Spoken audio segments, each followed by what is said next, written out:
Learn the most advanced recruiting techniques. Land the most desirable talent. Launch your company towards massive success. This is the Higher Power Radio Show with Rick Girard. Creating an environment that fosters personal growth and smashes the glass ceiling. The results can be astonishing just by giving people the opportunity to learn and develop new skills. My name is Rick Girard, and welcome to the Higher Power Radio Show. Our mission: to provide solutions to solve the most difficult hiring challenges, to secure the strongest talent, to ensure your company's success. Today, our guest is Brad Hendricks, CEO and founder of Blind Squirrel Entertainment. Brad is a serial entrepreneur and business development specialist who started Blind Squirrel back in 2010, a AAA game studio that creates original content and provides full game development services to various publishers and developers. Under his leadership, Blind Squirrel Entertainment has quickly become the top collaborator for industry-leading titles such as Disney Infinity 3.0, BioShock Infinite, XCOM, Enemy Unknown, Borderlands 2, Sunset Overdrive, and Evolve. Brad, welcome to the Higher Power Radio Show. Thank you for having me. Absolutely. So, one of the things that I wanted to cover kind of two things with you. Like, number one, I love the name Blind Squirrel, which is what kind of drew me to you. Yeah. That when we actually met at a networking event, an Octane networking event a few weeks ago. And, of course, and we both have great haircuts, so you on the video screen can see that. So, of course, I wanted to talk to you. But in our talks, you talked about how really, your employees are your greatest asset and how you really develop employees. So I wanted to cover initially your story, how you came up with the name Blind Squirrel and how the company formed, and then talk about your unique culture, because I think it's pretty special. Well, so I formed the company, like you said, in 2010. The way the company was formed was a little bit by accident, which hence the name sort of came out of that same accident. But I had a meeting with my, at the time, CEO. He told me that we have 3 years capital in the bank and we're going strong. I just put a down payment on a home, and my VP pulled me in and said, I heard you had a meeting with the CEO. And essentially, she pulled me in and said, hey, I heard he told you some things. And I said, yeah, 3 years of capital, that's awesome. She goes, yeah, we got 3 months of capital. You need to see if you can get out of buying your home. I ended up calling a friend of mine, and he had called me earlier that day and said, hey, I need you to find some developers to go to Germany and do a project for me. And I said I just didn't know anybody at the time. I ended up calling him right back, said, I found the developer you're looking for. And he goes, great, what's the name of the studio? And I said, I haven't figured that out yet. But I think I got a name in mind, and I think it's going to be Blind Squirrel because I always seem to find a nut. And essentially, he laughed and then hung the phone up on me immediately. And I called him back, and I said, hey, did you just hang up on me? And he goes, yeah. He goes, this is really serious. You need to find a developer. And I go, look, I'm serious. Give me an opportunity. He did. And 2 weeks later, I had Blind Squirrel Games. Awesome. Yeah. That's such a great story. So let's talk about, kind of that first, building that business. How did you find your first people? So the first people, we have a local event, Beer Wednesday, that's run by the local chapter of the IGDA, the International Game Developers Association. And so I went there. I met a couple of people, and I said, are you looking for a job? And a couple of the guys said, yeah. And so I ended up getting my first set of 3 guys hired, pretty basically through a networking event. Okay. Yeah. Gotcha. And then after that, once those guys came back from that 2 month or 3 month window, I ended up having a huge opportunity come my way where Brian Fargo, who owns In Exile, he had just finished shipping Hunted, and he was letting some of his people go, and I managed to suck up probably some of my best hires, and all those same people are actually still at Blind Squirrel today. Wow. So, yeah, so all my engineering staff, the first 6 came from In Exile, so I was very lucky. It was a little bit of luck. Yeah. Right? So. Yeah, most definitely. So what was, what was it that, how did you attract those guys? Like, what was it about? Was it just they needed a job, or I think it was a little bit of that. I guess I was, exciting and young, and it's your blind squirrel essence. I had fire in my eyes and the willingness to find that nut, right? Yeah. So I don't know. I had a vision of where I wanted Blind Squirrel to be, and Matthew Fawcett, who's now my chief software architect, my right-hand guy. I convinced him, and he was the one who really kind of convinced everyone else. And so Matthew is my right-hand guy now, and also an original founder of the company too. And so it was really latching on to that one key hire that was super important. And Matthew's personality was just perfect, right, for my style, and we worked well together. And I immediately liked the guy, and I said, well, look, I need to hire a bunch of more people. Do you know anybody? He goes, well, I've got an entire studio of engineers that's looking for a job. And so he brought some of his, friends and really good engineers with him, and we ended up having a 7-man company pretty quick after that. So you did an interesting thing that's really unheard of, right? You actually found the business first and then built the company. Yes. Guy, that okay, so we have a talk every once in a while about people that everybody's out there shopping for cash so they can build their company. Yeah.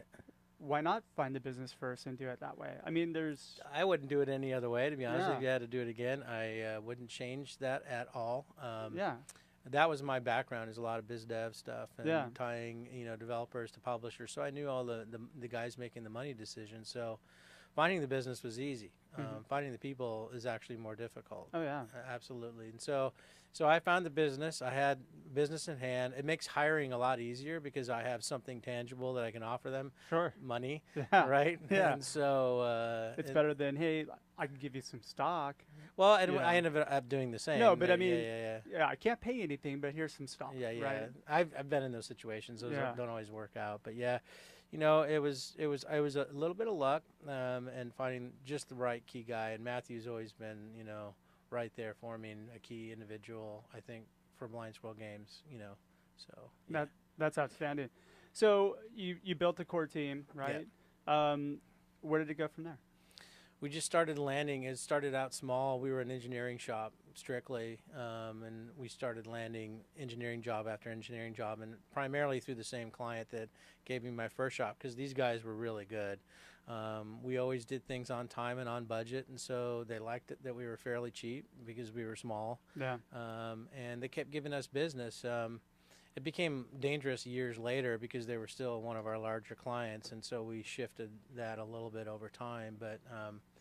But basically, we just kept getting more and more deals, and it was just me on the phone. I was everybody. I was the janitor. I was the accountant. I was the biz dev guy. For all intents and purposes, I was every job that nobody wanted, right? Yeah. So the guy taking out the trash. Yeah, I did that too. Yeah, so I did it all. Well, good for you. That's outstanding. So what would you say would be so you brought on some additional business. What were maybe some of the hiring challenges you had after you had your core team? It was always the growth spurt. So I had, because it's project based, right? Yeah. So that must be a little tough to. A lot of times we would go out and we would find the deals, and we would be 5 or 10 people short of the project needs, and so the key is we had the key individuals on the top typically, and the senior engineers. We just needed to find some juniors at the time, and so we started going after colleges, local colleges, UCI. We found a lot of great recruitment coming out of colleges. Sure. And a lot of those guys now are my senior people because it's been that long now. But we placed bets on individuals that had the right personalities, that had the drive to want to learn, and so we were hiring based on personality a lot too, and making sure that they were in the culture. We did have to hire people that were senior because we had holes. We didn't have a networking engineer, or we didn't have this guy or that guy, so we would bring people that were external and senior. But typically, we wanted to allow people to grow internally. Yeah. Right. And I think that kind of flows into the whole essence of your talk. But yeah, being able to provide that mechanism is what keeps people around. Yeah. So we wanted to grow internally. We wanted to give people the opportunity to break through the glass ceiling. There was no glass ceiling. Yeah. And we continually move people up. Even Matthew, we move up, and so we're creating pyramidal structures, I guess you could call them. Sure. So that there's never really a glass ceiling. Yeah. So. Okay. Okay, we're going to get into that in a second because I want to take a quick break because we got a lot of content I want to do on the back end of the show. So we're talking to Brad Hendricks, founder and CEO of Blind Squirrel Games. We're going to take a quick break, but when we come back, we're going to talk about dedication your company has to maximize the potential in your greatest asset, your employees.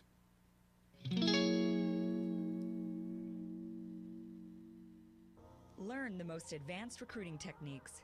Land the most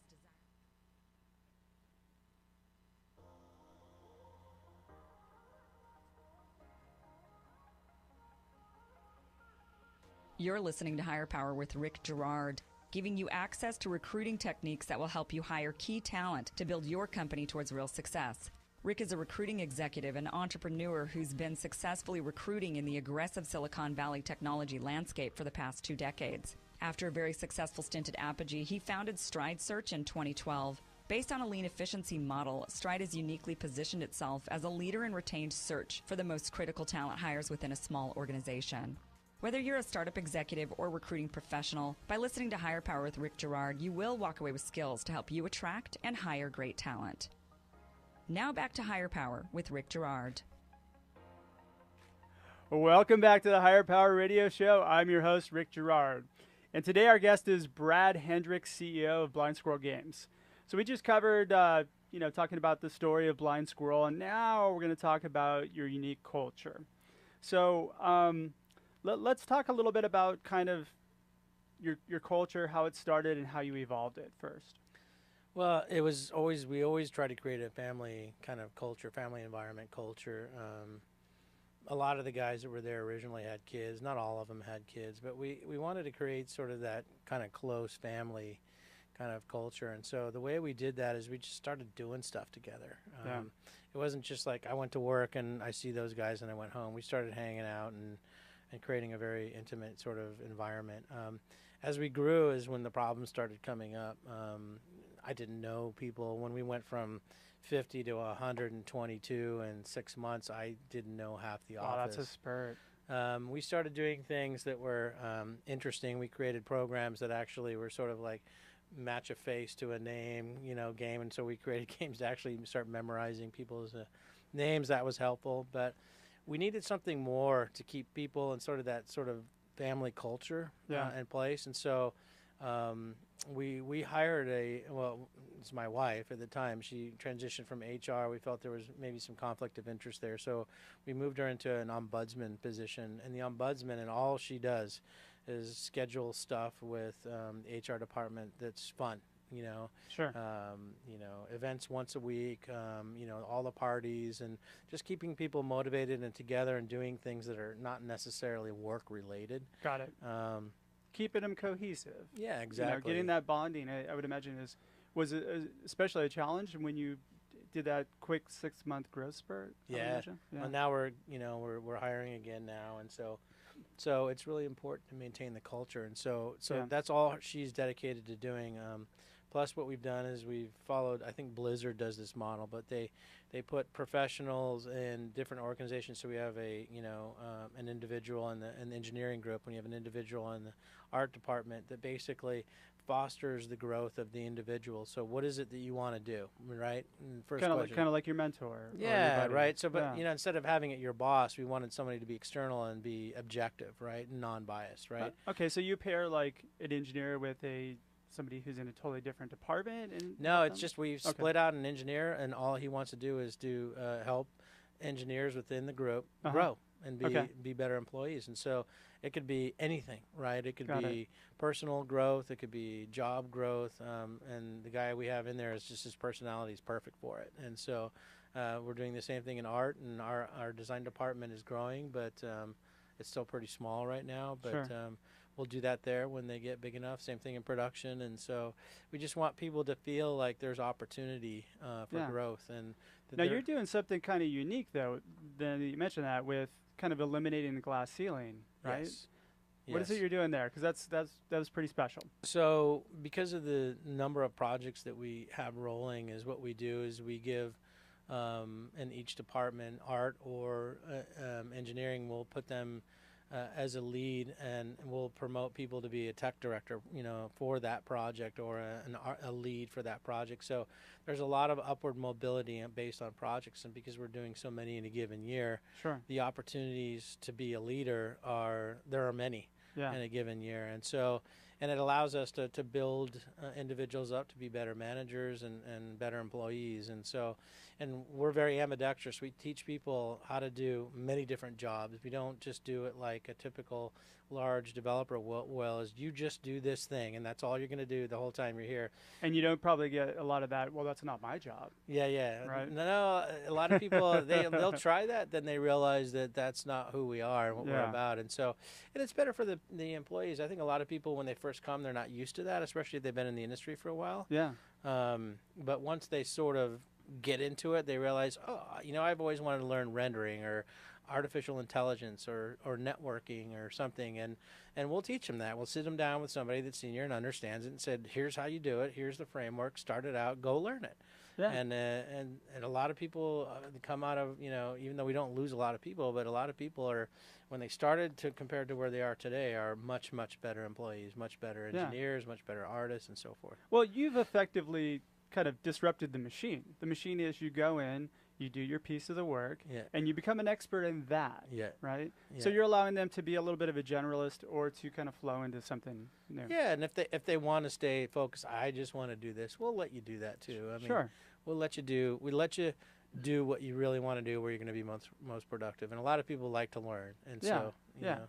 Well, I mean, intellectual curiosity and the ability, and like learning, is what keeps people there, right? If they're continuing to grow. Yeah. I mean, I get people that I talk to all the time. I've been doing the same thing for 4 years, and I can't move out of my department. I'm stuck here. But, I love it here. It's a great, I have all my friends here. Yeah. But the problem is that that's now a person who's going to leave because they're not getting what they need, in their heart or internally, right? Yeah. So that's great that you guys have addressed that and really embedded it into your culture. Yeah, people are number one. I mean, look, at the end of the day, the success of Blind Squirrel Games has nothing to do with me. I'll be blunt. It has nothing to do with me. I may, in the background, nudge people to go down a way, but really, I'm a very hands-off CEO. I let my departments run their departments, and so we all talk, and they tell me what they're doing, and unless it's counterproductive to where we want to be as a company, we let them run with it. And what's come out of that, and then letting people make decisions all the way down the rung has been a key to growth, because we become autonomous at the even the lowest level. People can do their job and not worry about not knowing what they're doing, because everybody's sort of put in a hand and everyone helps, and so it works out. It works out well. And you know what? I was lucky enough to come to your studio. Yeah. I got an invite last week, which was awesome. I loved it. It was really. You guys do something also pretty unique when you put together a team to work on a project. Mm-hmm. Let's talk about that, because that was really cool. So a lot of it has to do with skill sets. We'll want to make sure we put our best foot forward to the client, but when we get them together, we have the way our studio set up is very open. It's 27,000 square feet of openness.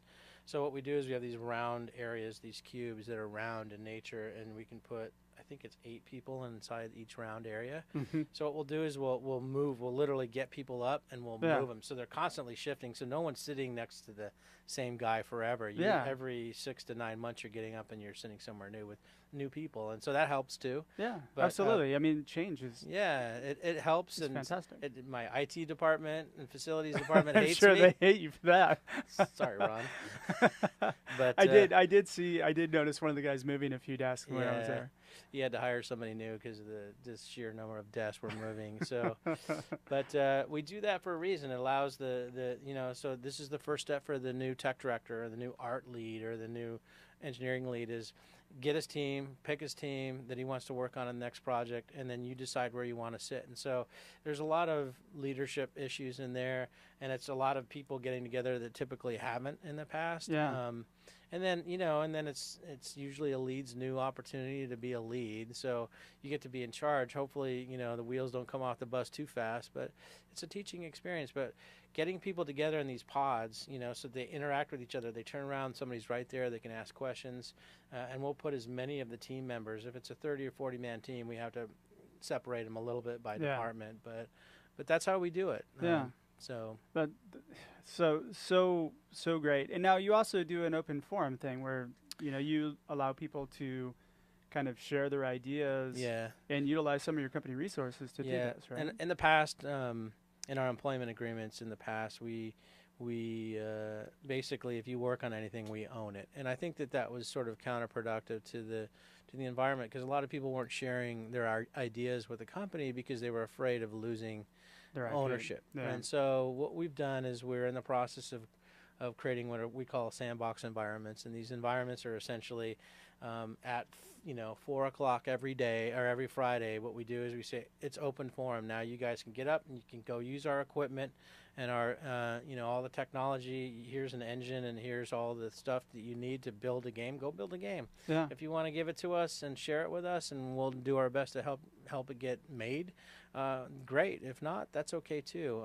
It just gives people playtime, I think, is sort of the way we look at it. That's why I guess we call it sandbox. But it's our ability to allow people to better themselves. A lot of really great ideas have actually been born out of that group too, that we've been using for our clients and some of their stuff. And so it's very productive. It's helping us create our new IP, which is where we're going now. We're looking for funding for new game development projects, and that's where we're heading as a company. So. Well, by the way, I'm kind of excited about, because I'd like to see it. I'd like to see it. Well, we'll show it to you when I won't have to kill you after I show it to you. I got to see a picture. That was about it.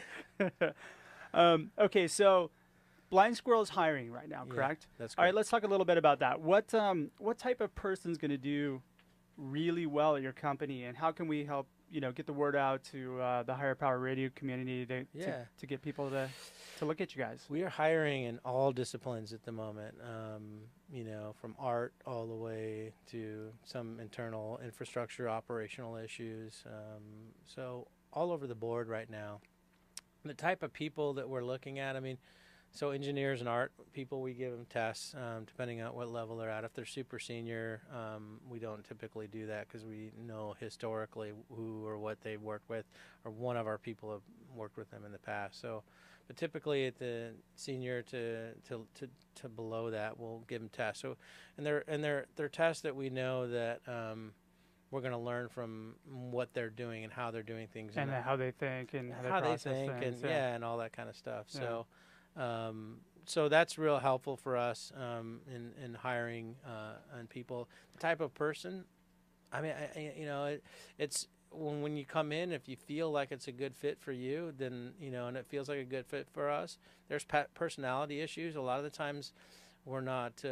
We'll hire somebody that we think's a better fit, but maybe not the perfect person for the job, because we feel like we can teach that. The skills side. Yeah, we can teach that skill set. So. It's sort of hard to put my arm around it, because, like I said, I let the department sort of handle that, and so their requirements are always going to be varied and different, right? Yeah. And so, got it. Yeah. So, but the core values of the company are kind of what you guys base things around. The ability to fit in the culture. Yeah. So our culture is real simple. Like I said, if get along with others around you. At least the people that you're in the interviewing process with. Usually you don't get hired if you don't get along with them. Yeah, we have a very strong tip of the day work ethic, and basically we look for people that are very efficient at what they do, because of the sheer fact that we have a reputation in the industry of getting things done on time and on budget. And we rarely, if ever, have ever failed in that mission. And so we have a very, very unique work ethic where people work for each other and help each other a lot. So we try to avoid crunch as much as possible. I can't say that we've never done that, because I know for a fact we have. That's just something that happens in our That's industry. just typical in every industry, Yeah, though, especially in software. I think so. You're going to have crunch. You're going to have times where you're going to have to put in extra time. We try to avoid it and do our best in planning, and we a lot of it comes down to us informing the client of how the proper way to do a project is, and sometimes they just don't want to, take the advice, and we'll end up crunching in the end because of a decision that was made in the beginning, right? And so there's been lots of that going on. Or last-minute changes. Last-minute changes, scope increases, blah, blah, blah. But you still have to stay on schedule. We're going to make it harder for you to finish, but you still have to stay on schedule. So that happens. And that's part of the deal. That's what we do. That's why we're being paid the money we're getting paid to finish and do these things in impossible timelines. So, yeah. Got it. So can you talk a little bit about, like, developing the new IP? Yeah. I mean... So we have... where are you in that process? Yeah, we brought on some key individuals. We hired 2 really key people that have, one guy's got 30 years experience, the other guy's got 22. And so combined, they have a lot of industry knowledge. That was the first key step, is hiring the key individuals who are going to basically run that group. And then we brought on some narrative designers to support that sort of that way of doing the way that we want to do things. And we've dedicated all of our best resources from engineering to artists towards that project. And so we're peeling off the top people in these groups to come and work on new IP. Are they working on different pieces, or are they all clamoring to join that Matthew thing? Foss is a great example. Yeah. Matthew is capable of doing anything engineering. We're making sure that he is now the engineer in charge of running new IP, because it's one of our most important things. Yeah. He still works with, obviously, the other teams in his group, because he's got 53 engineers to manage, but basically, that's what we do. Is we're peeling the best that we have and working solely on this. New IP is the tip of the spear for Blind Squirrel this year. So can somebody that you hire potentially work absolutely on that? Okay. Yeah, absolutely. There you heard it, guys. Yeah, absolutely. Absolutely. We're looking for all disciplines, because look, once we spin the project up and go to full production, because we're pre-production right now, or actually pre-production.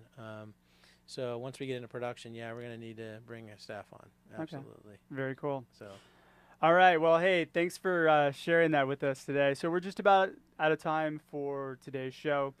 Hey, I want to thank you for your time investment, Brad, and I want to welcome you to the Higher Power Radio community. All right. Thanks for joining. Now, if somebody's interested in working for Blind Squirrel or finding out more, best way to reach you, or who should they reach out to? So you can go to our website. It's www.blindsquirrelgames.com, and there's a careers page you can go to.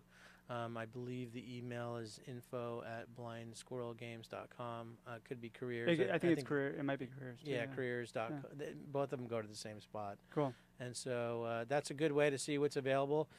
Apply, even if you don't see your position up there, because chances are that you're always looking for talented people. Absolutely, right? yeah. So, and do you ever make strategic hires, like when you find a really strong person? Absolutely. There you go. Yeah, absolutely. So if you're one of those people who's essentially in a job and you're just not getting what you need out of it, contact Blind Squirrel. Yep. All right. So I want to thank our listening audience for tuning in to today's show. Quick thanks to our team, our engineer Paul Roberts, our producers Andrea Ballin, Shanti Ryle, and our executive producer Kim Iverson. To listen to this show and any past episodes, wow, my tongue is not working today.